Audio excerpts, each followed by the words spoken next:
Todo domingo nós nos encontramos aqui, pela graça de Deus agora, depois desse tempo de pandemia, nós estamos reunindo, mas nós nos encontramos aqui para cultuar o Senhor.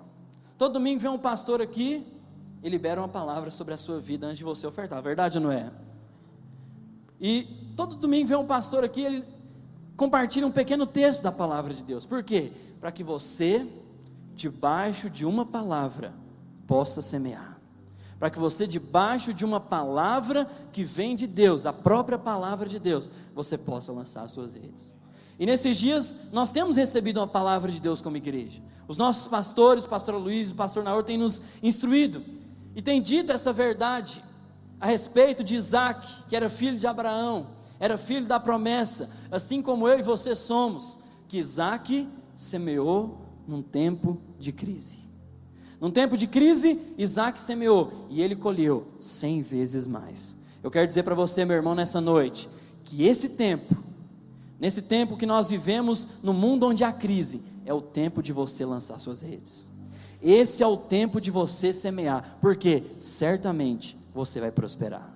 No mundo não é assim, o mundo não lança sementes, o mundo não pesca no dia ruim, mas nós que somos os filhos de Deus, não existe dia ruim para nós, porque nós estamos com o Senhor. Lá no céu não tem crise. Então onde você vai semear, quando você lança a sua semente na casa de Deus, na obra de Deus, você está lançando um lugar onde não tem crise. Com certeza você vai colher 100 vezes mais, como foi com Isaac. Debaixo dessa palavra, eu queria desafiar a sua fé, para que você tomasse essa atitude de fé, não somente hoje, mas nessa ousadia, nesse espírito de fé, sabendo, eu estou vivendo tempos de crise, talvez eu não tenha muito, mas esse é o tempo que eu vou semear. Por quê? Porque eu estou dizendo para todo mundo, que possa ver a minha semente, eu estou dizendo para Mamon, eu estou dizendo para o Deus desse século, eu não confio nas riquezas desse mundo, eu não confio na provisão que esse mundo pode me dar, eu não confio num tempo bom que esse mundo pode me dar para eu prosperar, eu confio somente no Senhor. É por isso, e é por essa atitude, por essa fé, que os filhos de Deus podem semear em tempos de crise. Entenda isso, você oferta debaixo de uma palavra. Essa é a palavra que nós temos ouvido nesses dias, essa é a palavra que nós temos escutado. Em tempos de crise, é tempo em que o povo de Deus pode prosperar, é tempo que você pode crescer. Por isso eu gostaria de convidar você a se colocar de pé. Pegue o seu dízimo, pegue a sua oferta. Você que está nos assistindo aí da sua casa, você pode ofertar através dos links, você pode pedir para o seu líder, para o seu pastor, ele vai passar um link para você. E você também pode semear aí da sua casa em tempos de crise, e o Senhor vai multiplicar os seus recursos. Eu queria desafiar você. Às vezes você não tem nada para trazer aqui hoje, às vezes a sua crise está dura, mas eu queria que você propusesse no seu coração: Senhor, nesse tempo eu vou semear. Hoje eu não tenho, mas nos próximos cultos eu vou trazer, eu vou ofertar na tua casa. Eu queria que você também, às vezes não tem nada para ofertar hoje, eu queria que você colocasse de pé. Eu quero orar por você também, eu quero abençoar a sua vida, eu quero declarar que o Senhor nesse tempo de crise vai dar para você semente, e você vai plantar essa semente, e você vai colher 100 vezes mais. Nesse tempo de crise, é tempo de nós lançarmos as redes, é tempo de nós crermos na palavra do Senhor, somente nela. O mesmo Deus que criou todas as coisas, o mesmo Deus que disse para Pedro: lança as redes, e ele colheu abundantemente, está dizendo para você: creia, eu sou o seu supridor, eu sou o seu Senhor, eu vou fazer você crescer e você prosperar, eu vou multiplicar os seus recursos, você vai emprestar muitos, mas você não vai tomar emprestado, você vai dar para outros, você vai ter muito, porque você vai abençoar as pessoas ao seu lado, você vai abençoar a obra de Deus. Erga sua oferta para o Senhor. Senhor, nessa noite eu abençoo cada um dos meus irmãos, que tem fé na tua palavra, que crê na palavra do Senhor, e eu declaro e eu profetizo sobre as vidas deles, que debaixo da palavra do Senhor, mesmo num tempo de crise, eles vão colher abundantemente, mesmo num tempo de crise, eles vão prosperar, e as pessoas, o mundo, aqueles que estiverem ao seu redor, verão a bênção, o favor do Senhor sobre a vida deles. Eu declaro, Senhor, sobre aqueles que hoje não têm uma oferta para dar, o Senhor vai dar semente a eles, eles vão colher abundantemente. Nessa semana, todos os meus irmãos experimentarão de favor abundante do céu, em o nome de Jesus. Amém e amém. traga sua oferta aqui à frente, cheio de alegria. Os dizimistas podem permanecer aqui à frente.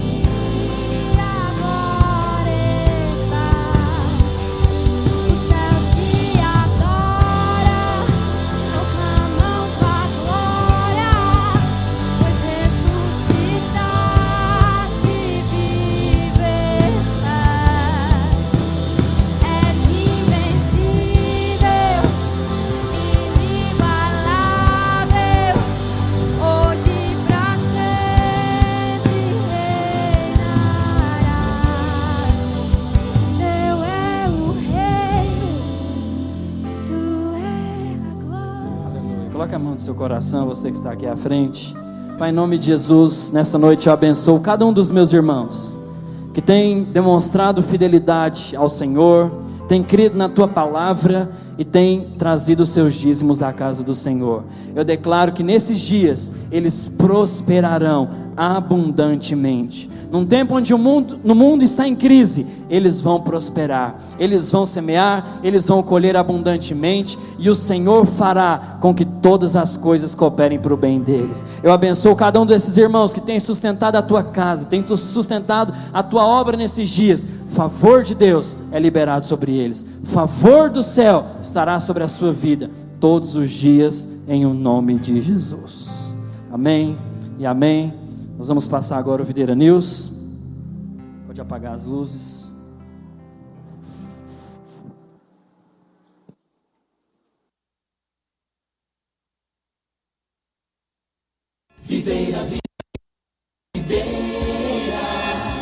Videira News. Todas as notícias que você precisa saber agora. A graça e a paz do Senhor Jesus. Amém, irmãos? Fique por dentro das principais notícias da igreja agora. Honre ao Senhor com as suas primícias, realizando a entrega dos dízimos e das ofertas. Na sua revista Videira na Cidade, você pode conferir todas as opções de entrega e a nova conta onde você pode também depositar. Importante destacar à igreja que os envelopes de dízimos e ofertas não podem ser rabiscados, dobrados ou grampeados, para que os mesmos sejam reutilizados durante o ano. A colaboração de todos é de extrema importância nessa questão. Todos estão acompanhando as lives Apocalipse Sem Mistério que o pastor Aloysio está realizando durante a semana? Para os irmãos que ainda não assistiram, eu incentivo a não perderem, pois cada dia tem sido um revelar do propósito de Deus para a sua igreja e para o mundo. As lives estão sendo transmitidas pelo canal no YouTube do pastor Aloysio Silva e pelo Instagram em seu perfil Aloysio A Silva, de segunda a sexta às 20 horas. Programe-se e seja edificado com esse estudo revelador.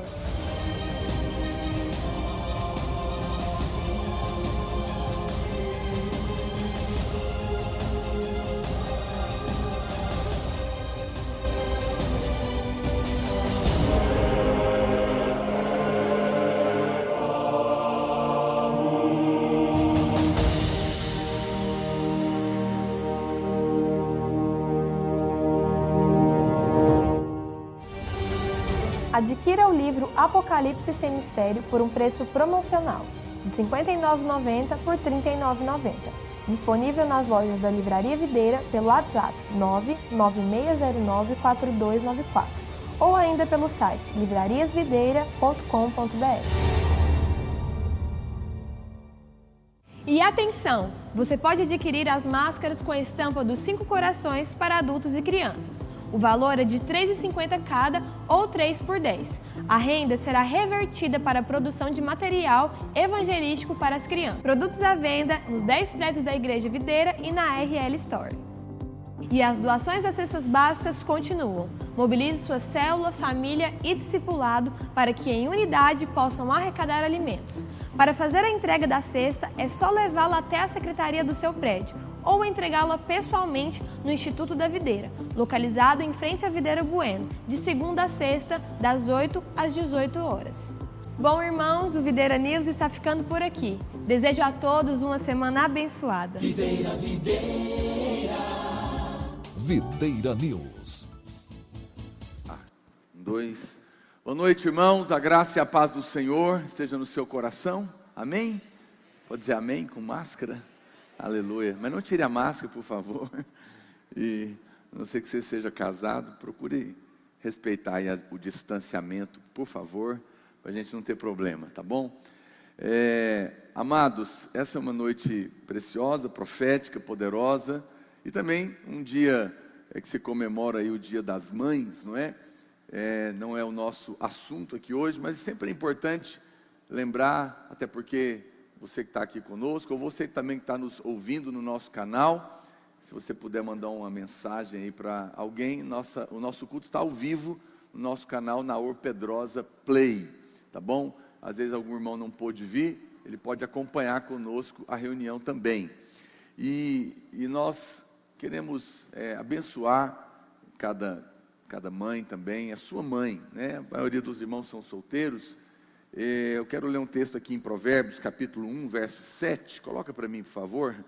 A Bíblia diz: o temor do Senhor é o princípio do saber, mas os loucos desprezam a sabedoria e o ensino. Verso 8, filho meu, ouve o ensino do teu pai e não deixes a instrução da sua mãe, porque serão diadema, será uma coroa de graça para a sua cabeça e colares para o teu pescoço. Sabe quem está falando isso aqui? O homem mais sábio do mundo, Salomão. A Bíblia diz que nunca teve nenhum homem mais sábio que Salomão, só Jesus. E também o homem mais rico do mundo, o maior rei de Israel. O pai dele, Davi, não foi o maior rei de Israel, foi por causa da aliança, mas o apogeu do reino de Israel só aconteceu com Salomão, porque foi ele que construiu o templo, foi o templo onde Israel alcançou o maior dos seus limites, e foi o tempo mais próspero de Israel, tanto que a Bíblia diz que naquela época eles não davam valor na prata, porque tinha ouro demais, em abundância. Salomão, portanto, foi o maior rei de Israel, o mais esplêndido, o mais sábio, o mais rico e o mais poderoso desses homens. E a Bíblia diz que ele está dando um conselho para você e eu. Minha mãe já partiu, mas talvez a sua não, provavelmente a maioria aqui não. A Bíblia diz que você deveria, Salomão está te dando uma recomendação, que você não deveria negar a instrução da sua mãe, porque a instrução da sua mãe, ele está dizendo, é uma coroa de graça na sua cabeça. Sabe o que significa isso? É que tem algo na sua mãe, da parte de Deus para você, e que Deus fez assim. Aí você fala, pastor, mas minha mãe, o que ela tem para me dar? Minha mãe é uma pessoa tão simples. Ou talvez você dizer, minha mãe nem crente é. Ou talvez você diga para mim, mas a minha mãe, ela já aprontou muito na vida. Você sabe quem? Você já ouviu muito falar desse rei, Salomão, como eu estou dizendo. Ele era o mais sábio e o mais rico. Mas pouca gente sabe quem era a mãe dele. Você sabe quem era a mãe dele? A mãe dele era uma mulher chamada Batseba. Quem já ouviu falar da Batseba? Talvez agora você lembra. Você sabe, quando você lembra de Batseba, o que você lembra? Você lembra que ela era uma mulher virtuosa, dos seus dons, dos seus feitos? Não.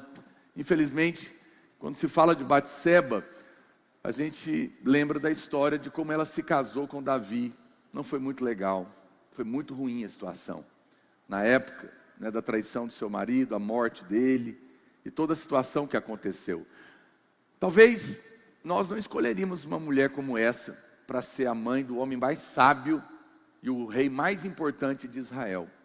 Mas Deus escolheu ela, para mostrar para nós que, às vezes Deus escolhe alguém simples, para estabelecer um rei importante, para que você não despreze nunca sua mãe, e nem os conselhos dela, porque da sua mãe, tem uma coroa de graça para você, tem algo que Deus colocou nela, para abençoar a sua vida, e que se você não aprender o que é honra à sua mãe, você nunca poderá receber, porque tem algo de Deus para você, que obrigatoriamente passa pela sua mãe.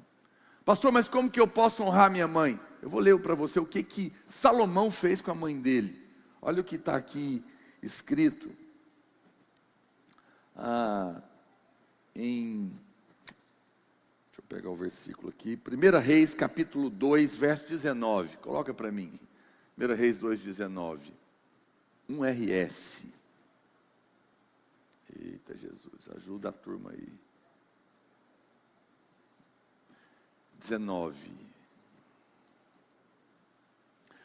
foi pois Batseba ter com o rei Salomão, para falar-lhe por Adonias, a mãe dele. Ele tinha acabado de assumir o reino, todo mundo se submetia a ele, tudo e todos se dobravam diante do rei. Ele era a pessoa de maior autoridade em Israel, mais respeitado, mais glorioso, tudo que esse homem falava tinha que ser obedecido. Agora a mãe dele chega para falar com ele. Olha o que acontece, o rei se levantou a encontrar-se com ela. De cara, quando a mãe dele chega, o rei se levanta para falar com ela. E aí a Bíblia diz que ao aproximar-se, ele se inclinou diante dela. Todos se inclinavam diante dele, mas quando a mãe dele chegou, ele levantou. Quando ela chegou perto, ele se inclinou para falar com ela. Então, se assentou no seu trono e mandou pôr uma cadeira para sua mãe. Aqui eles traduziram como cadeira, mas no original é trono. Mandou colocar um trono para ela se assentar à direita dele. Essa era a posição que o rei deu para sua mãe. Como que tem sido a posição que você tem dado para sua mãe? Tem sido uma posição de honra? Isso aqui chama-se reverência, respeito, honra em altíssimo nível. Quem está me entendendo? Tem alguém aqui? O negócio está difícil aí? Olha, meu irmão, preste atenção. Esse não era qualquer pessoa. Olha a maneira que ele honrou a sua mãe. E a sua mãe não era ninguém tão assim maravilhosa e especial. Pelo contrário. Mas não foi por acaso que Deus fez questão de colocar isso na Bíblia. Hoje é dia de você tomar uma atitude. Não apenas de honrar a sua mãe hoje, mas fazer uma escolha de começar a colocar a sua mãe numa posição de honra na sua vida. Porque quando você fizer isso, a Bíblia diz que Deus vai colocar uma coroa de favor e graça sobre a sua cabeça. Perdoe a sua mãe se você precisa. Peça a Deus para mudar o seu coração, mudar a sua atitude. Mas decida hoje honrar sua mãe. Não só hoje, mas todos os dias. E você vai ver o que vai acontecer com você. Amém? Onde você está, feche os seus olhos. Pai, eu oro por cada um dos meus irmãos que estão aqui e que estão me ouvindo. E por cada mãe também, a mãe deles. Eu oro para que um ambiente de honra se estabeleça na sua casa. Eu oro para que eles possam aprender a colocar as suas mães numa posição de honra. E então receberem uma coroa de graça. Eu abençoo cada mãe, cada mulher que recebeu essa missão da parte do Senhor. E que tem criado filhos para a glória de Deus. Eu oro para que o Senhor os abençoe, renove, fortaleça, dê a elas graça e saúde. E recompense naquele dia, no nome de Jesus. Diga amém. Diga mais alto. Aleluia. Muito bem, eu quero compartilhar a palavra de Deus com você nessa noite poderosa, especial. E hoje eu quero, nós temos falado, o pastor Luiz tem falado a respeito de Apocalipse nas suas lives, todos os dias, segunda a sexta, às 8 da noite. E eu sei que muitas pessoas às vezes querem falar, mas vocês são oportunistas, querem falar de Apocalipse no meio da pandemia. Mas essa é a hora de falar. Essa é a hora de falar que Ele vem. E que isso tudo é um sinal. É uma hora de clamar e proclamar que Ele está às portas. E essa é uma noite profética. E eu estou aqui como alguém que está proclamando e profetizando o tempo profético que nós estamos vivendo. Estou aqui para te chamar, para te alertar, para te chamar à luz, para que você desperte, para que você se levante, para que você saiba o momento que nós estamos vivendo como igreja na terra, para que você entenda o quanto isso é poderoso e importante e não caia na conversa de pessoas que não têm temor de Deus, que são zombadores da palavra de Deus, que não conhecem do Senhor, que são usados pelo diabo para impedir que o seu coração deseje a sua volta, tema a sua volta e se prepare para ela. Quem está me entendendo, diga amém. A Bíblia diz lá em 2 Pedro, capítulo 3, verso 3, diz assim: tendo em conta, antes de tudo, que nos últimos dias, quais dias, irmãos? Diga, últimos dias. Não estão calados hoje, pode falar, a máscara permite. Virão escarnecedores, com seus escárnios, andando segundo as suas próprias paixões e dizendo: onde está a promessa da sua vinda? Vocês ficam falando aí, Jesus vai voltar, cadê? Que nunca chega. Porque desde que os pais dormiram, todas as coisas permanecem como desde o princípio da criação. Eles estão dizendo, não mudou nada, vocês ficam com essa conversa aí. Porque deliberadamente esquecem que de longo tempo houve céus, bem como terra, a qual surgiu da água e através da água pela palavra de Deus, pela qual veio a perecer o mundo daquele tempo, afogado em água, no dilúvio, né? Ora, os céus que agora existem e a terra, pela mesma palavra, têm sido entesourados para o fogo. A terra não será mais destruída pela água, será pelo fogo, pelo juízo de Deus no final da grande tribulação.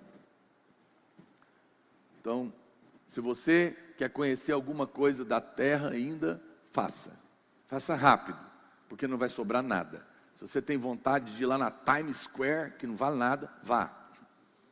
É só uma esquina com LEDs.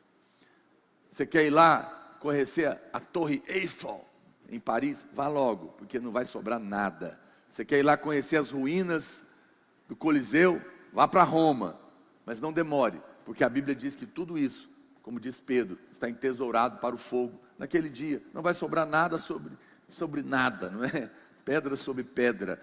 A Bíblia continua dizendo, estão reservados para o dia do juízo e destruição dos homens ímpios. Há todavia uma coisa, amados, que não deveis esquecer. Você está achando que está demorando? Lembra de uma coisa, para o Senhor um dia é como 1000 anos, e 1000 anos como um dia. Quando você estiver achando que está demorando, chegou. Não retarda o Senhor a sua promessa, como alguns julgam demorada. Pelo contrário, por que Ele não veio ainda, pastor? Então, porque Ele é longânimo, diga longânimo, para convosco, não querendo que nenhum pereça, senão que todos cheguem ao arrependimento. Jesus não voltou ainda, porque tem dado tempo para que o homem se converta, se arrependa, seja salvo, seja alcançado pelo Evangelho. É isso que a Bíblia está dizendo. Muito cuidado com escarnecedores, pessoas que fazem piadas da Bíblia, stand-ups de comédia. Ah, pastor, mas é só uma arte. Mas é uma arte maligna, que ataca a palavra de Deus. Muito cuidado com pregadores que estão na moda agora, querendo usar palavrões para falar a Bíblia, para chamar atenção, para quebrar o seu bloqueio mental.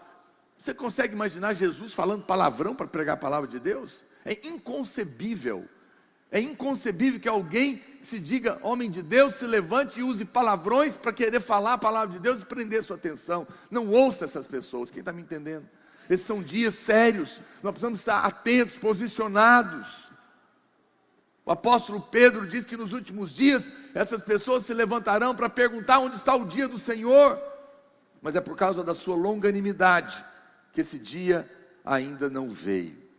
Ele deseja que todo homem seja salvo. Deixa eu dizer algo para você. A dispensação da lei durou 1500 anos. A dispensação da graça já tem durado mais de 2000. É porque Ele quer que todos sejam salvos. Ele tem esticado esse prazo. Mas o dia vem, está próximo. Agora, eu não estou aqui dizendo isso para você ficar com medo. Não, você não precisa ficar com medo, porque você é filho. Você é filha amada. Amém? Pode dizer amém? O juízo de Deus não é para você. A ira de Deus já foi derramada sobre Jesus. Portanto, não é para você que esse fogo virá. Eu creio que nós não estaremos mais aqui. Teríamos sido levados pelo Senhor. Mas mesmo que um crente fique, ele não sofrerá o juízo de Deus, ainda que sofrerá a perseguição do anticristo. Portanto, não é benção que fique, e eu vou te dar a chave no final dessa palavra, para você subir. Não pisque. Não saia daí.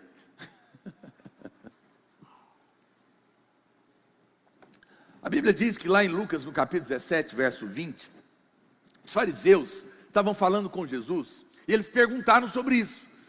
Interrogado pelos fariseus sobre quando viria o reino de Deus, Jesus lhe respondeu: não vem o reino de Deus com visível aparência. O Senhor, então, ele continua essa conversa, e ele usa duas histórias bíblicas como exemplo, para falar quando que ele vai voltar.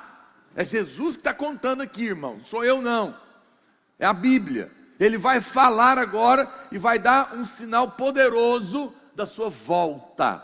E eu quero que essa noite você perceba, por você mesmo, ouvindo a palavra, se Jesus está ou não às portas. A Bíblia fala, então ele conta a respeito de Noé e de Ló. E ele diz que nos dias de Noé aconteceu o dilúvio, e nos dias de Ló aconteceu a situação de Sodoma e Gomorra, que foram destruídas. Olha aí, Lucas 17, 26, é só chegar um pouquinho para frente. Acompanha. Ele está falando com os fariseus, ele está dando a resposta, e ele dá a dica. Ele diz: assim como foi nos dias de Noé. Então, ele está falando, preste atenção de como eram aqueles dias, porque do jeito que foi aqueles dias, quando estiver acontecendo de novo, eu virei. Estou traduzindo para você. Será também nos dias do Filho do Homem. Comiam, bebiam, casavam, davam-se casamento, até o dia que Noé entrou na arca. Uma das coisas que está aqui de cara é que era uma época de entretenimento, prazer. Comiam, bebiam, casavam, davam casamento, fazia festa. Digo para você, nós nunca vivemos uma época em que o mundo está voltado e tudo que se faz é para entretenimento. Entretenimento. Basta que você entre aí no seu celular, lá tem um botãozinho que fala quantas horas você passa por dia no Instagram. Eu não quero te acusar, só estou te dizendo que esse é o mundo do entretenimento. É o mundo dos jogos, dos filmes. Hoje você tem zilhões de opções de comida, de bebida, de festa. Nós estamos no ápice, igual era naquele dia. É um mundo de prazeres, de entretenimento. Esse é um grande sinal que está aqui, colocado por Jesus. Continuando, ele fala: comiam, bebiam, compravam, vendiam, plantavam, edificavam. Mas no dia em que Ló saiu de Sodoma, choveu do céu fogo e enxofre e destruiu a todos. Assim será no dia em que o Filho do Homem se manifestar. Uau! A Bíblia diz, Pedro diz que esse mundo está tesourado para o fogo que virá. Mas como eu falei para você, você não precisa ter medo. O juízo não é para os filhos. E eu creio que nenhum de nós passaremos por isso. Seremos arrebatados em nome de Jesus.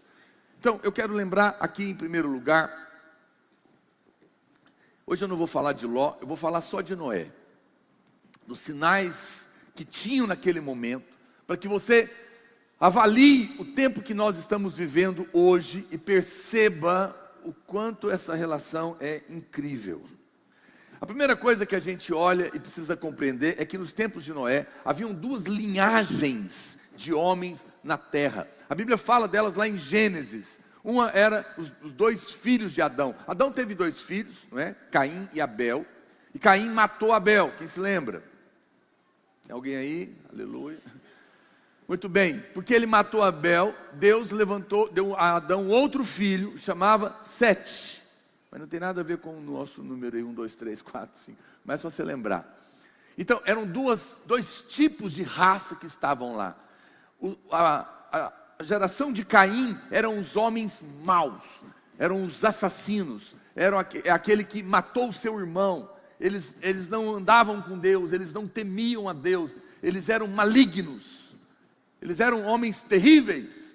Mas a outra linhagem era a linhagem de Sete. Eram homens que andavam com Deus, que eram dedicados a Deus, piedosos, que invocavam o Senhor, que queriam andar da parte de Deus, experimentar as coisas de Deus. essas duas linhagens estavam ali. Isso é poderoso. E eles fazem parte da linhagem de Noé. Noé é dessa turma, é dessa geração. Então a primeira coisa que eu quero chamar a sua atenção é que uma característica desse tempo, dessa família, é que Deus levanta essa geração, e esse é um tempo de se invocar o Senhor. A Bíblia diz lá em Gênesis, vamos lá para Gênesis, capítulo 4, verso 26. Olha o que a Bíblia fala a respeito então dessa raça, dessa genealogia, desse grupo de homens de Deus. A Sete nasceu-lhe também um filho, e ele pôs o nome dele de Enos. Daí se começou a invocar o nome do Senhor. Aqui está uma coisa poderosa que a Bíblia está colocando. Interessante isso. Depois do nascimento de Enos, a Bíblia fala que eles passaram a invocar o nome do Senhor. A palavra aqui é Jeová, ou Iavé, ou Javé. Você pode falar do jeito que você quiser, porque ninguém sabe como é que é. Mas é importante essa diferença, esse significado. Eles passaram não mais simplesmente a adorar o Deus Criador, mas passaram a invocar o Jeová. Por quê, pastor, que é importante? Porque o Deus Criador não pode salvar. O Deus Criador continua distante da sua criação. Mas agora eles descobriram que o Deus Criador também era o Deus da aliança. Yahvé, o Salvador. Eles descobriram que o Deus Criador era também o Deus Salvador. E a Bíblia diz que a partir daí eles começaram a invocar o Senhor, a chamar por Ele. Isso é poderoso. Adorar Jeová, o Salvador, significa adorar e invocar o Deus da aliança. É interessante que hoje as pessoas, elas não são contra Deus, mas são contra Cristo. Você pergunta para as pessoas: não, mas você crê? Não, eu creio no arquiteto do universo. Eu creio no Deus da criação. Não é? Eles falam assim, mas aí você pergunta: mas e Jesus? É Deus? Não, aí... Percebe? Elas aceitam o Deus Criador, mas negam o Deus Salvador.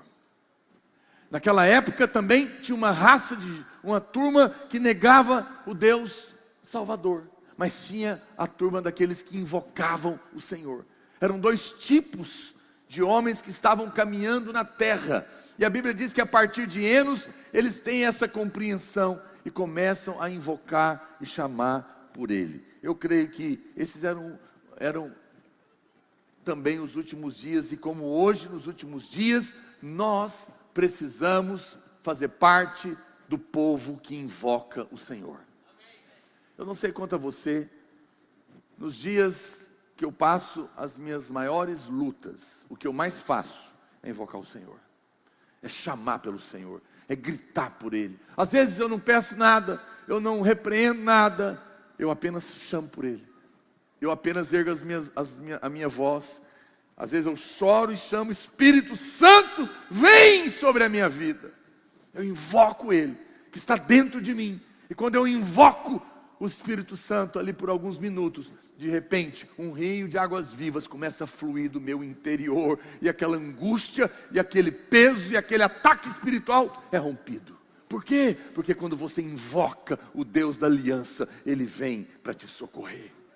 Nos dias de Noé, havia um grupo de homens que invocavam o Senhor. Esses são dias de Noé, são dias em que nós estamos entre aqueles que estão invocando o nome do Senhor. Eu não sei quanto a você, eu faço parte desses.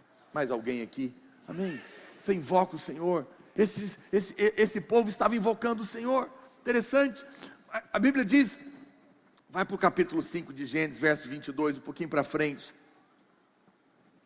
Gênesis 5, 22. A Bíblia diz dessa linhagem que Enos, a Bíblia fala de um outro homem de Deus, que é dessa linhagem também, da descendência de Sete, de Enos, que é Enoque. A Bíblia fala: andou Enoque com Deus, E depois que gerou a Metusalém, viveu 300 anos. E teve filhos e filhas.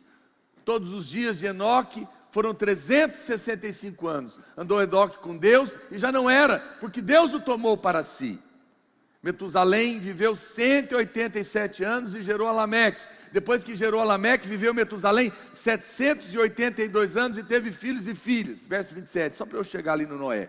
Todos os dias de Metusalém foram 969 anos e morreu. Lameque viveu 182 anos e gerou um filho e pôs nele o nome de Noé. Só até aí, só para te mostrar que Sete, Enos, Enoque, Lameque, Metusalém, Noé, todos eles eram da linhagem dos homens de Deus. E Noé está fazendo parte disso. Por isso que esse fio que eu estou te mostrando está ligado com Noé, o homem que Deus falou, olha para ele, porque como foi a linhagem dele, o tempo dele, a geração dele, assim vai ser quando eu voltar. Ele está dando um sinal, ele está dizendo, preste atenção, porque naqueles dias eles estavam vivendo e aquilo foi um sinal, e eu vou explicar porquê, e assim será novamente. A Bíblia fala que Enoque, então você pode voltar lá para o verso 22, a Bíblia diz que esse homem andou com Deus e ele foi tomado, ele foi levado, ele foi buscado pelo Senhor, arrebatado. Andou Enoque com Deus e depois que gerou Metusalém viveu 300 anos, teve filhos e filhas, foram 365 anos, andou Enoque com Deus e já não era, porque Deus o tomou para si. Uau, que coisa poderosa. Jesus falou que nós deveríamos prestar atenção nos dias de Noé. E nos dias de Noé, olha para cá, nos dias de Noé, Deus veio e arrebatou um homem. Nos dias de Noé, Deus veio e um homem foi arrebatado. O Senhor vem nos buscar. E eu quero estar entre aqueles que serão arrebatados. Esse é um sinal. Está aqui. Estava acontecendo na história de Noé. Na linhagem de Noé. Nós somos os Enoques dessa geração. Eu creio nisso. Eu creio que eu e você fomos chamados para sermos os Enoques dessa geração. Os radicais livres são chamados para ser os Enoques dessa geração. Estamos andando com Deus. Quem era Enoque? Não era simplesmente o homem que foi arrebatado, ele foi o homem que andou com Deus. Preste atenção, andar com Deus é diferente de Deus andar comigo. Como aí? Peraí, pastor, não entendi. Uma coisa é eu falar para minha mulher, amor, vamos comigo no shopping rapidinho que eu preciso resolver uma coisa. Então, ela está indo comigo. Então, por mais que ela queira parar na loja, não pode. Porque eu estou indo para o shopping e ela só está indo rapidinho comigo. Eu já sei o que eu quero, aonde que eu vou, eu já escolhi, eu chego lá em 5 minutos está resolvido. Mas no dia das mães, ou do aniversário dela, ela fala, amor, vamos comigo no shopping? Agora, quem está indo com quem? Eu estou indo com ela. Está vendo a diferença? Quando eu vou com ela, nós vamos dar 3 passos e parar numa vitrine. Depois a gente vai andar mais um pouco e parar em outra vitrine. Porque ela gosta. E qual o problema? Nenhum. Mas qual a diferença? Quando você anda com alguém, ele dita o ritmo e o rumo. E você segue. Quando alguém anda com você, ela segue você. Mas quando você anda com alguém, você segue ele. Enoque andava com Deus. Deus ditava o ritmo, o rumo, a direção e o lugar. Quem está me entendendo? Os que serão arrebatados não têm agenda própria. Ele tem a agenda de Deus. Os que andam com Deus não determinam o avivamento. Não gera avivamento. Vamos produzir. Não, nós não produzimos nada. Deus se move e nós seguimos a Ele. Nós apenas percebemos o que Ele está fazendo e participamos. Pela sua graça. Isso são aqueles que estão andando com Deus. Isso é Enoque. Esse homem, essa mulher é que será arrebatado. vai chegar o momento que Ele também nos tomará. Eu pergunto para você, está aqui na história, eu li para você, vai chegar Noé e vai chegar o dilúvio, não foi? Que eu li? Esse evento de Enoque ser arrebatado, aconteceu antes ou depois do juízo de Deus no dilúvio? Diga antes. Pois eu te digo, o arrebatamento virá antes do último juízo. Prepare-se. Virá antes. Assim como veio antes, virá antes também. Ele vai tirar você no momento em que você está andando com Deus. Por isso quero te fazer um apelo, olha para cá, meu amado. Se você está afastado, volte. Se você está frio, venha, aqueça o seu coração. Se você não conhece o Senhor, invoque o Jeová, o Deus Salvador, hoje. Eu estou aqui para clamar no meio do deserto, para dizer para você, vem andar com Deus, para de querer obrigar Deus a andar com você, coloque a agenda de Deus na sua. Ande com Ele, siga o que Deus está movendo na sua vida, na sua casa, na sua família, no nosso meio. Se levante, se desperte hoje, porque aqueles que estão andando com Deus serão também aqueles que serão levados. Abra sua casa, coloca uma célula lá, abra um núcleo na escola, vai pregar o Evangelho, abra sua empresa, chame alguém para pregar, compartilhe o Evangelho, e se andar com Deus, porque Deus está falando, Ele é longânimo, Ele não quer que nenhum pereça. Era assim nos dias de Noé, é assim nos dias de hoje. Ele quer que aqueles que andam com Ele sejam aqueles que estão proclamando o seu perdão, o seu amor e a sua salvação, e estão dizendo, Ele vem, chega para cá, vamos andar juntos, vamos andar com Deus. Posso ter seu amém? Hoje é dia de você sair da mornidão espiritual. Hoje é dia de você sair da preguiça espiritual e deixar o Espírito Santo te aquecer. Pastor, é verdade, eu estou frio, como que eu faço? Não fique acusado, não fique com medo, faça como Enos, invoque o nome do Senhor agora mesmo, e o fogo vai queimar o seu coração, e esse fogo te levará, pela graça de Deus, a andar com Ele, e ao andar com Ele, você será tomado, porque esses são os dias de Noé. Eu creio nisso, eu sinto da parte de Deus que eu estou falando profeticamente. Ouça a voz do Espírito, meu irmão. Ele vai tirar você no momento em que você está andando com Ele. Mas a Bíblia diz que Enoque então teve um filho, e eu acabei de ler para você, verso 25, a Bíblia fala que ele teve um filho chamado Metusalém. Diga comigo, Metusalém. É um bom nome para você colocar no seu menino. Metusalém. Você sabe, Metusalém, ele é um sinal da misericórdia de Deus.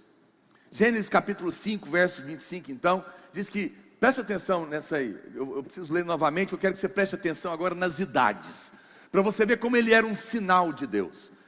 Metusalém, você vai repetir as idades comigo, ok? Combinado, gente? Voz alta, baixo da máscara, vamos lá? Metusalém viveu 187 anos, diga comigo, 187. Ele viveu 187 anos e teve um filho, chamado Lameque. Depois que o Lameque nasceu, viveu Metusalém mais 782 anos. Quantos anos, gente? 782. Ele já tinha vivido quanto? 187. Agora viveu mais 782 anos e teve filhos e filhas. E todos os dias de Metusalém foram 969 anos. Diga, 969. Esse cara viveu 969 anos. Grava isso é Metusalém. Veja, Lameque, o pai dele, viveu 182 anos e gerou um filho, filho dele, né?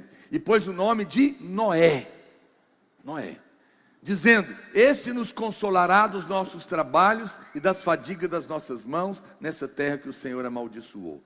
Agora, na Bíblia, nada é por acaso, os nomes não são por acaso. Então é muito importante olhar o significado do nome Metusalém. Em algumas Bíblias está Matusalém, na minha está Metusalém.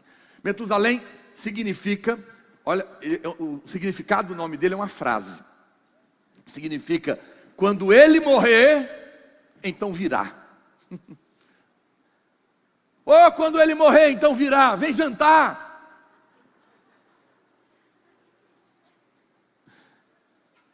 Pastor, que história é essa? Virá o quê? Virá o julgamento. Deus estava dizendo, virá o juízo. O Senhor disse, Enoque, preste atenção, diga a eles que eu vou julgar. E o seu filho vai se chamar Metusalém, que significa que quando ele morrer, o juízo chegará. Imagina que nasce um menino e Deus aparece, os anjos de Deus aparecem em toda a terra e diz assim, preste atenção nesse menino, o dia que ele morrer, eu vou trazer o meu juízo na terra. Será que esse menino ia ser protegido do coronavírus? Claro que ele viveu, e eu vou explicar porque que ele viveu muito tempo, porque tem aqui um propósito divino no meio, mas é claro que também ele deve ter, a parte natural da história é que esse menino, eu acho que todo mundo ficava preocupado. Metusalém espirrou, será que é corona?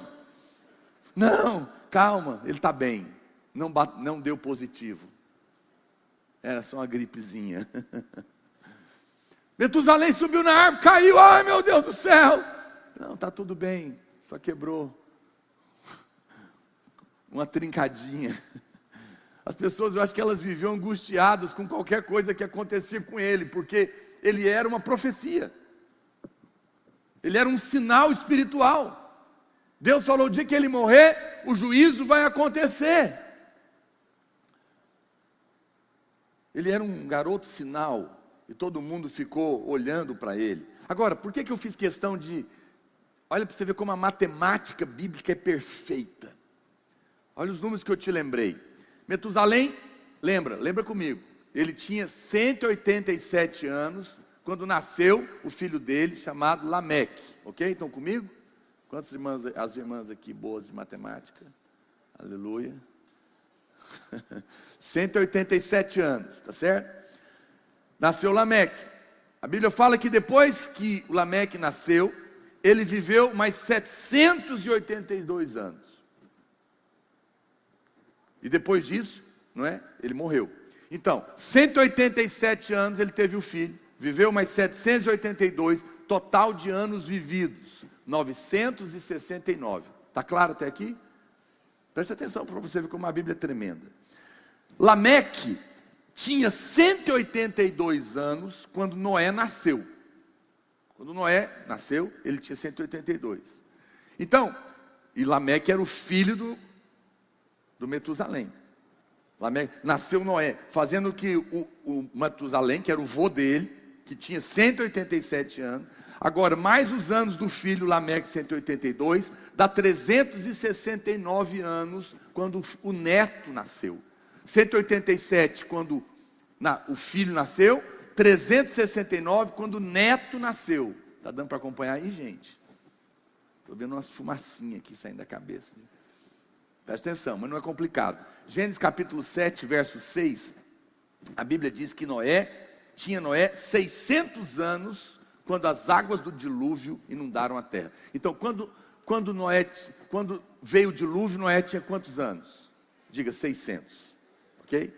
Noé, que era o neto, tinha 600 anos quando veio o dilúvio. Noé tinha 600 anos. Então, quando você... E lembra quantos anos Metusalém, que é o vô, tinha quando Noé nasceu? 369. Depois ele nasce, vive 600 anos, chega o dilúvio. Quanto que dá 600 mais 369?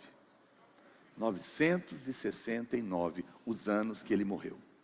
Matemática exata. No dia que ele morreu, o juízo chegou. Mas eu preciso te contar uma coisa. Você sabia que Metusalém é o homem mais velho da Bíblia? Quantos sabiam disso? Ele é o homem que viveu mais tempo na história. Não é interessante que Deus esperou, escolheu alguém e fez ele viver o maior tempo possível para depois vir um juízo? Isso mostra que Deus não quer trazer o juízo. Ele é longânimo. Ele é misericordioso. Ele quer que todos se arrependam, se posicionem. Não é a vontade de Deus, nunca foi. Por isso esse homem viveu tantos anos, porque Deus preservou a vida dele para não trazer o juízo. O Senhor tem prolongado a sua volta, porque Ele quer que você se arrependa, que você se posicione, que você se converta, que você volte para o Senhor, porque Ele não quer que nenhum pereça. Quem está me entendendo? Esse é o amor de Deus, essa é a longanimidade de Deus, isso é maravilhoso. Gênesis capítulo 5, verso 27, diz que todos os dias de Metusalém foram 969 anos. Essa é a misericórdia de Deus. Mas a Bíblia continua dizendo que a volta de Jesus é como nos dias de Noé. E aqui eu quero te dar mais um sinal. Um dos grandes sinais da época de Noé foi o crescimento populacional daquela época. Aqui em Gênesis capítulo 6, coloca aí Gênesis 6:1. Olha o que a Bíblia diz. Como se foram multiplicando os homens na terra. Diga comigo assim, multiplicando. Diga mais alto, multiplicando. Mais alto, multiplicando os homens na terra. Estava tendo um boom populacional. Estava tendo um grande crescimento populacional. A Bíblia diz que o dilúvio veio no momento em que estava havendo um grande crescimento da população na terra. A volta de Jesus é como nos dias de Noé. Acontecerá num tempo em que haverá grande crescimento populacional. Eu não sei se você acompanha essas pesquisas demográficas, eu gosto disso. Hoje existem quase 8 bilhões de homens vivos na Terra. Os pesquisadores dizem que a população vai crescer no máximo até 2050. É o ápice da população na Terra. E depois isso vai cair. Você vai encontrar hoje países como o Japão e a Rússia, que já estão caindo, e muitos outros da Europa, porque o próprio Brasil, a média de filhos por mulher hoje é 1,6, a taxa de reposição é 2,2, já não tem filhos o suficiente para repor. Então quando começar a morrer, as pesquisas dizem que aqui no Brasil, a população brasileira vai crescer até 2047, depois no ano seguinte, ela já começa a diminuir.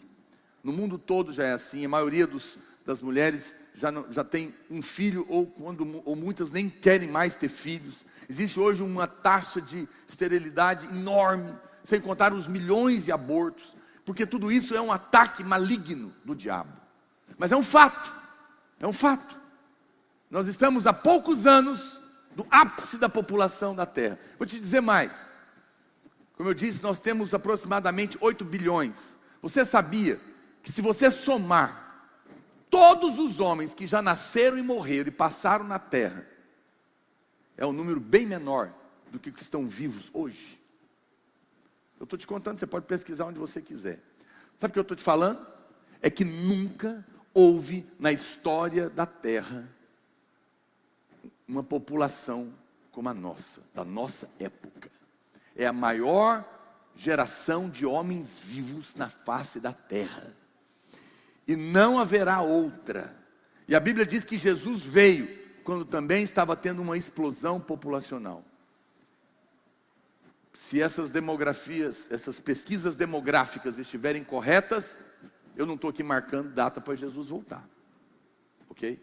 Eu só estou te dando pesquisas e estou te dando a Bíblia. Mas Jesus não virá quando estiver diminuindo. Ele virá no ápice do crescimento. Faça suas contas. Silêncio, hein? Mas é um fato, é um sinal poderoso, está aqui na palavra de Deus, na nossa cara, é chocante, é impressionante. É para que você veja que o mundo está a caminho da sua diminuição e o Senhor voltará no seu ápice. Isso é poderoso. Mas a Bíblia diz, aqui em Gênesis capítulo 6, verso 2, põe aí, só subir um, que vendo os filhos de Deus, que as filhas dos, aqui está mais um sinal do final, vendo os filhos de Deus, que as filhas dos homens eram formosas, tomaram para si mulheres, as que entre todas mais lhes agradaram. Muito bem. Lá em Gênesis, vai lá para Gênesis 4:19 para mim. Se menciona o nome de várias mulheres da descendência de Caim. Na Bíblia, quando Deus não quer dar relevância, o nome não aparece. Quando o nome aparece, é porque tem significado, principalmente numa geração caída. E aqui está um sinal muito importante da época de Noé: a vida em função da aparência. Olha o que diz: Lameque tomou para si 2 esposas. Aqui já começa uma mudança de comportamento na sociedade, porque Deus fez um homem para uma mulher, não fez 2 Evas para o Adão, fez? Não, mas aqui houve a primeira mudança. O homem começou agora a ter mais de uma mulher. E a Bíblia diz que o nome de uma era Ada, diga comigo, Ada, e a outra se chamava Zilá. Zilá. Ada deu à luz a Jabal, esse foi o pai dos que habitam em tendas e possuem gado. O nome do seu irmão era Jubal, este foi o pai de todos que tocam harpa e flauta. Aí a Zilá teve um filho. Zilá, por sua vez, deu à luz a Tubal-Caim, artífice de todo instrumento, cortante de bronze de ferro. A irmã de Tubal-Caim foi Naamá, diga Naamá. Então aqui tem 3 mulheres. Deus faz questão de colocar os nomes delas.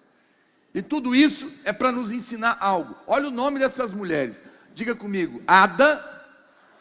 Ada significa ornamento, diga ornamento. Zilá. Zilá significa aparência. E o Naamá, diga Naamá, significa encanto. Então, se eu ler o nome dessas mulheres de trás para frente, eu diria que o encanto da aparência é o ornamento.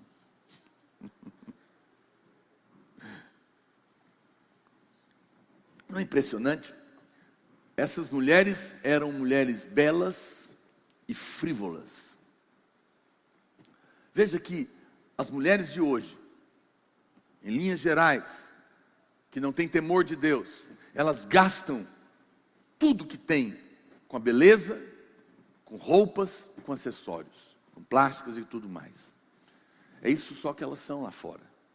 Presta atenção, não estou aqui dizendo para você parar de se maquiar ou ficar bonita, não tenho nada contra isso. Você pode ficar e deve ficar bonita, mas não seja isso a sua identidade. Seja você conhecida como mulher de Deus, que tem temor de Deus, que tem a palavra de Deus, que ora, que anda com Deus, que profetiza, que lidera, que é gente séria. Posso ter realmente alguma mulher? Por favor. Seja você conhecida porque é mulher de Deus, e não simplesmente porque é uma mulher bonita. Seja bonita, mas seja mais conhecida porque tem unção, porque tem revelação da graça, tem revelação da cruz, porque é mulher respeitosa. Essas mulheres eram mulheres caídas, mas essa era um sinal dessa geração, e nós vivemos essa geração. Basta você sabe o que eu estou falando. Você clica lá no Instagram, lá tem aquela lupinha que aparece os vídeos mais, é só mulher pelada rebolando, fazendo um monte de coisa, o tempo todo. Tem outras coisas, mas tem o tempo todo isso, porque essa geração, meus queridos. Essa era uma geração assim. A Bíblia diz que, interessante que havia, nós lemos o quê? Que os filhos de Deus se casaram com as filhas dos homens. Pastor, peraí, como que é isso? Então aqui está um outro sinal. É um sinal de que havia 2 linhagens de homens na terra. O sinal que nós vemos no contexto em que Noé vivia era de decadência familiar em primeiro lugar. Mas aqui também começa a mostrar que aconteceu uma união que não agradou a Deus, que não era o plano original de Deus. Deus criou o homem e a mulher para constituir família. Mas aqui em Gênesis capítulo 6, nós vemos que os filhos de Deus se casaram com as filhas dos homens, e esse foi o motivo do dilúvio. Pastor, que união foi essa? Para que você entenda, O que foi essa união? A gente tem que saber quem eram os filhos de Deus e quem eram os filhos dos homens. Existem duas teorias para isso. Segundo os estudiosos da Bíblia, tem duas interpretações. A primeira é que os filhos de Deus eram os descendentes de Sete, os homens piedosos. E os filhos dos homens eram os descendentes de Caim, aquela geração caída. Se isso é verdade, que sejamos parte da geração daqueles que andam com Deus. Porque depois que você nasceu de novo, você é chamado de filho de Deus. Somos uma raça diferente, sim. Separada, sim. Temos o selo de Deus. Sabia que há um selo de Deus na sua vida? Você não vê, mas o mundo espiritual vê. O mundo espiritual olha para você e sabe que você pertence a Ele. E é por isso que quando vier, Ele vai te levar. E você vai se manifestar. E você verá quem de fato você é. E você vai se assustar. E todos vão se assustar. Porque você será tal qual Ele é. Porque o selo já está sobre a sua vida. Eram duas gerações. Estavam aqui. Estavam vivendo. Essa é uma interpretação. A Bíblia diz em Gênesis capítulo 6, verso 2, que vendo os filhos de Deus, que as filhas dos homens eram formosas, tomaram para si mulheres, as que entre todas mais lhe agradaram. Então disse o Senhor: o meu espírito não agirá para sempre no homem, pois esse é carnal, e os seus dias serão 120 anos. Deus abaixa os anos. Ora, naquele tempo havia gigantes na terra. Preste atenção. A palavra aqui é nefilins. Gigantes na terra. E também depois, quando os filhos de Deus possuíram as filhas dos homens, as quais lhe deram filhos, estes foram valentes varões de renome na antiguidade. A Bíblia fala que esses homens eram gigantes. Interessante isso. E aqui está a segunda interpretação dos estudiosos na Bíblia, que é a que nós como igreja cremos. Nós não cremos que eram dois grupos, o de Sete e o de Caim, ainda que possa ser, mas a Bíblia só chama no Velho Testamento Adão de filho de Deus, não chama mais ninguém. Então não tem muito fundamento bíblico para dizer isso. Mas a segunda interpretação é que os filhos de Deus eram anjos caídos, e os filhos dos homens eram os homens em geral. O resultado da união desses anjos caídos, demônios, com os homens, eram os gigantes, que a Bíblia chama de nefilins. A palavra nefilim significa caído. Por isso que eu estou te dizendo que os gigantes, no original, significa caídos. Nasceram os caídos. Perdidos. Se todas as descrições de ações demoníacas nos mostram isso, eu creio que aqui houve uma mistura na espécie humana. E a Bíblia diz que o Espírito Santo não poderia operar mais nela. Por isso Deus teve que destruir essa raça. Por quê? Porque talvez foi reproduzindo e só sobrou a família de Noé. E se Noé também morre, o que tinha era uma raça misturada, que não era mais pura geneticamente como Deus fez, e o Espírito Santo não poderia operar. Nesse caso, o juízo de Deus que veio foi graça de Deus. Por quê? Porque se Deus não destrói essa raça que não podia mais o Espírito operar, porque era uma mistura de demônios com homens, o Salvador não poderia vir, porque ele viria de uma virgem, a semente divina, original, e nós estaremos perdidos. Você vê? Quem imaginaria que o dilúvio, o juízo, era graça para nos alcançar? Mas a Bíblia claramente, eu sei que você pode estar pensando, pastor, mas isso não faz sentido. Preste atenção, amado, lá em Apocalipse, a Bíblia diz que o anticristo é uma besta. Não é que ele é ignorante, não. É um ser. Quando a Bíblia fala que é uma besta, ele está dizendo que não é um homem. Ele tem a aparência de homem, porque o seu número é 666 e o 6 é o número do homem. Mas ele não é um homem gerado naturalmente. Particularmente, você pode jogar fora, eu creio que é um clone. Já existem hoje pessoas que nasceram geneticamente manipuladas. Existem nos Estados Unidos há hoje meninos que nasceram, que são filhos de 2 pais, 3, bagunça genética. Como Deus vai se relacionar com eles, não sei, mas não é mais como Deus está fazendo. Quem está me entendendo? Há uma semelhança muito grande do que nós vivemos hoje, e o anticristo, eu creio, virá desse tipo de manipulação, porque ele é chamado de um ser, não é um homem normal, porque não foi gerado normal. Apocalipse chama ele de besta. Mas alguém pode dizer, pastor, mas lá em Mateus capítulo 22, verso 30, a Bíblia diz que na ressurreição não se casam, nem se dão em casamento, são como os anjos. Então como o senhor está me dizendo que se anjo não casa, como esses anjos fizeram sexo com essas mulheres? Aí você tem que usar a Bíblia para explicar a Bíblia, é uma regra da hermenêutica. Aí nós vamos lá para Judas. Judas só tem um capítulo, só o capítulo 1. Olha o verso 6. E os anjos, olha o que a Bíblia está dizendo, irmãos, preste atenção, eu não estou inventando não. E os anjos que não guardaram o seu estado original, mas abandonaram o seu próprio domicílio. Domicílio é casa, mas não está falando de casa celestial não. A Bíblia fala que o seu corpo é a sua casa terrena, e os anjos têm o seu corpo, que é a casa deles.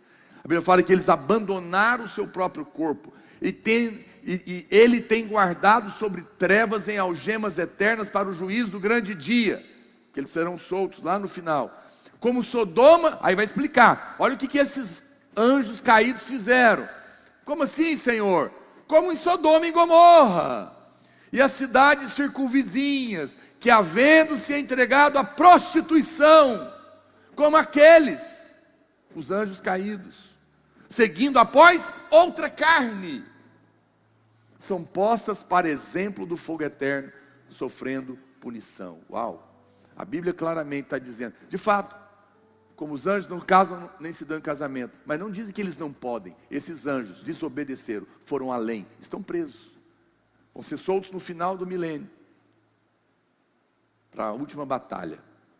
Mas a Bíblia diz que naquele tempo, eles olharam para as mulheres, e aqueles que eles acharam mais bonitas, eles possuíram elas. Hoje eles estão presos, não há mais esse perigo de você andar bonita por aí, mas naquela época tinha, sério, é o que a Bíblia está mostrando. Você sabe, você fica ouvindo falar sobre a mitologia, né? Esse não é uma invenção do nada não, os gigantes existiram sim, como o Hércules, né? E outros, lembra daqueles gigantes que tinham um olho no meio da testa, aquelas aberrações, eles existiram, de fato existiram, e provavelmente eles eram o resultado dessa situação que está sendo exposta aqui, os ciclopes, né? Essa história tem fundamento, e é interessante que você nunca vai ver deusas possuindo homens, mas você vai ver deuses possuindo mulheres. Essa é a história deles, e essa é a história que a Bíblia está colocando aqui.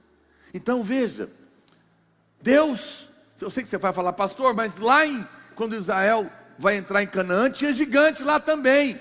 Então provavelmente esses gigantes, que eram filhos de demônios com homem, com mulheres, a Bíblia fala que Deus lá no dilúvio salvou o homem, destruindo tudo isso, mas provavelmente só foram presos depois. Por isso que quando chega em Canaã, Israel acaba de eliminá-los. Deus salvou e depois eliminou e aí prendeu. Essa é o que a palavra de Deus nos mostra claramente. Por quê? Porque Deus precisava de preservar a semente para que a mulher pudesse trazer o Messias.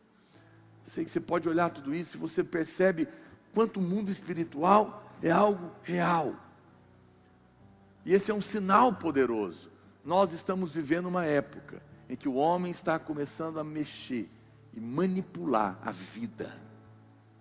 E uma coisa estranha que nós não sabemos vai começar a existir. Eu já estou encerrando. A Bíblia diz, ainda mais um sinal, estou indo para o final, pode tocar, se alguém liberar aí os instrumentos. Judas capítulo 1, verso 14 ainda. A Bíblia diz, quanto a estes, que também profetizou Enoque, o sétimo depois de Adão, dizendo, eis que vem o Senhor entre as suas santas miríades, para exercer juízo contra todos, e para fazer convictos todos os ímpios, acerca de todas as obras ímpias que impiamente praticaram, e acerca de todas as palavras insolentes que ímpios pecadores profetizaram contra ele. Judas cita o livro de Enoque. Não sei se você já viu falar nisso. Muitas pessoas acham que Enoque é um livro que foi tirado da Bíblia. Não, Enoque é um livro que existe, mas ele não foi inspirado por Deus para participar da Bíblia. Não significa que ele não é verdadeiro, significa que ele não é inspirado. Eu posso escrever um livro e ele é verdadeiro, mas não é inspirado para participar da Bíblia. Quem está me entendendo? Mas essa partezinha, Judas leu, sentiu a inspiração e colocou na Bíblia. E essa é uma parte que Enoque profetiza e proclama que Jesus vem. E ele é daquela descendência de Noé. Quem está me entendendo? E Jesus está fazendo a conexão. Ele está dizendo como foi nos dias de Noé, da linhagem do Enoque, que profetizou a minha vinda, assim será quando eu estiver para voltar. O evangelho que proclama a minha vinda estará também sendo pregado como Enoque, aquele que participou da linhagem de Noé, proclamou também. Deus do céu, aqueles homens eram pregadores, profetas, estavam proclamando: Ele virá. E eu te digo, homens de Deus estão se levantando em toda a terra agora mesmo, para dizer: Ele vem, Ele vem, Ele está às portas. Esses são dias de proclamar que Jesus está voltando. Maranata, ora vem Senhor Jesus. Nós somos esses Enoques. Nós somos uma geração de pregadores, nós somos uma geração de profetas, que pregam o evangelho, que anuncia a volta, que não tem medo de dizer isso. As pessoas do mundo ouvem a pregação do arrebatamento e zombam, mas feliz é você que crê. A Bíblia fala, eu quero encerrar, o último sinal e o mais importante a respeito de Noé, é que quando chega no capítulo 6 de Gênesis, volta para lá no verso 8, surpreendentemente, do nada, a Bíblia fala que Noé achou graça diante do Senhor. Noé achou graça, e assim como foi com ele, será agora. Nunca que eu conheça da história do evangelho se tem pregado tanto a respeito da graça de Deus. Há uma revolução da mensagem da graça que está se espalhando. Eu sei que você fala: pastor, mas como que Noé achou graça? É porque o versículo seguinte explica por que ele achou graça. Ao contrário, talvez do que você estava imaginando, ou até do que se pregue, Abraão foi justificado pela fé, mas não foi o primeiro. O primeiro homem que creu na justiça que vem da fé para receber graça foi Noé. A Bíblia diz: eis a história de Noé. Noé era um homem justo e íntegro dos seus contemporâneos. Noé andava com Deus. A Bíblia diz que Noé creu em Deus. Lá em Hebreus capítulo 11, o verso 7 relata isso. Pela fé, Noé, divinamente instruído acerca dos acontecimentos que ainda não se viam, e sendo temente a Deus, aparelhou uma arca para a salvação da sua casa, pela qual condenou o mundo e se tornou herdeiro da justiça que vem pela fé. Noé foi o primeiro homem que creu na justiça que vem da fé e recebeu graça. Nós estamos vivendo dias em que todos os domingos você vem aqui para ouvir um evangelho que justifica você pela fé em Cristo e que transmite graça.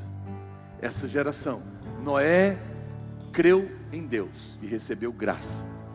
Esse é o maior sinal. A Bíblia diz: como foi nos dias de Noé, será a minha volta. todos os sinais que eu te disse. A chave maior dos dias de Noé é que aqueles que crerem, que são justificados pela fé através de Cristo Jesus, receberão graça para serem arrebatados. Nós temos pregado esse evangelho. Jesus está voltando. Eu quero te chamar para fazer parte dessa linhagem de pregadores. Eu quero te chamar para fazer parte daqueles que estão dizendo: não tente merecer, receba a justiça que vem pela fé. Como Noé, receba graça como Noé e participe do arrebatamento antes do juízo, como a geração de Noé. Quero convidar você a se colocar de pé. Você também que está assistindo pela internet, aí na sua casa. Esse é um texto poderoso. Esse é o principal critério para ser arrebatado. Como foi nos dias de Noé, será assim conosco. Noé foi justificado. E quando nós cremos como ele creu, nós também estamos prontos, confiados só em Cristo e na sua justiça, recebendo graça, podemos cantar sem medo: Maranata. Pode vir, Senhor, nos buscar, porque nós cremos que seremos arrebatados, não porque merecemos, mas porque somos justos pela fé. Não porque não erramos, mas porque o Senhor acertou e lá na cruz nos perdoou pelo seu sangue. E hoje nós cremos e clamamos: Maranata. Pega suas mãos para Ele. Se você quer reafirmar a sua fé, se você precisa fazer isso, se você quer sair do seu lugar, enquanto nós cantamos essa música, venha. Se você está me ouvindo, entregue a sua vida para Jesus. Se você está me ouvindo, mesmo à distância, reconcilie-se com Deus, porque Ele vem. E Ele vem buscar aqueles que creem, que são justos pela fé. Vamos erguer a nossa voz nessa noite. Erga suas mãos, erga sua voz e cante. Maranata, hora vem, Senhor Jesus. Diga para Ele: Jesus, vem Jesus. Maranata, hora vem, Senhor Jesus. Só em Ti confiarei, eu nada temerei. Em frente eu irei, pois eu sei que vivo estás, e um dia voltarás do céu pra nos buscar, pra sempre reinará. Aleluia. Só em Ti confiarei, eu nada temerei. Em frente eu irei, pois eu sei que vivo estás, e um dia voltará do céu pra nos buscar, pra sempre reinará. Aleluia. Pega suas mãos.